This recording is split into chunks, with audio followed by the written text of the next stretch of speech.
অম্বাবচীতে ঠাকুরকে কিভাবে ঢেকে রাখবে তার জন্যই এই ভিডিওটা কিন্তু আগের বছরের ভিডিও, তো ফলে এখানে কিন্তু কোয়ালিটিটা একটু খারাপ হয়ে গেছে, তোমরা প্লিজ অ্যাডজাস্ট করে নিও।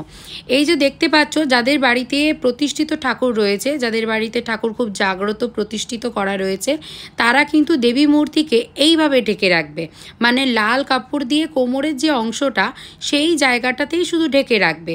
এখানে দেখতে পাচ্ছ আমি তাই করেছি, বাবাকে কিন্তু আমি ঢাকিনি, কারণ এখানে যে সকল দেবতা রয়েছে তাদেরকে আমি ঢাকিনি, ঠিক আছে? তাদেরকে ঢাকার কোনো প্রয়োজনই নেই, কারণ আমি হিলিংয়েরও কাজ করি, হিলিংয়ের কাজও হবে, তো সেই জন্য এনার্জিটারও প্রয়োজন আছে।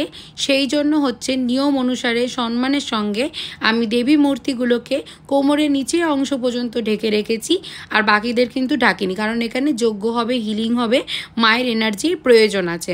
তো যারা অ্যাস্ট্রোলজার তারাও তো এই কথাটা জানো, এবং যারা বাড়িতে প্রতিষ্ঠিত দেবদেবী রয়েছে, জাগ্রত দেবদেবী রয়েছে, তাদেরকে এইভাবে তোমরা ঢেকে রাখতে পারো, আর দূর থেকে ভোগ দিতে পারো, পুজো করতে পারো। যাদের বাড়িতে ঠাকুর প্রতিষ্ঠিত নেই, সিংহাসন আছে, মন্দির আছে, পুজো করা হচ্ছে, কিন্তু ঠাকুর প্রতিষ্ঠিত নেই, তো তাদের কিন্তু এইভাবে পর্দা করতে হবে।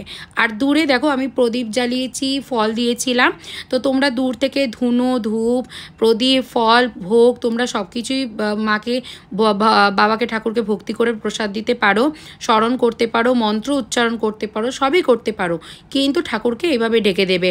লাল রঙের বস্ত্র দেবে, এটা শালু কাপড় আমি মিটার অনুসারে কিনেছিলাম, দিয়ে ঢেকে রেখেছিলাম। তোমরাও লাল কাপড় দিয়ে ঢাকবে, নতুন কাপড়টা যেন হয় সেটার একটু খেয়াল রেখো, পরিষ্কার কাপড় নতুন কাপড় দিয়ে ঢেকে রাখবে। যাদের বাড়িতে প্রতিষ্ঠিত নেই তারা এইভাবে করে রাখবে, অথবা মন্দির যদি থাকে বড় ধরনের, সেই মন্দিরে পর্দা করে দেবে, পর্দা দিয়ে দেবে, পর্দার বাইরে মায়ের পুজো আলোচনা ভক্তি করা যেতে পারে, ঠিক আছে? তো আশা করি তোমরা এই ভিডিওটা সবাই বুঝতে পারলে।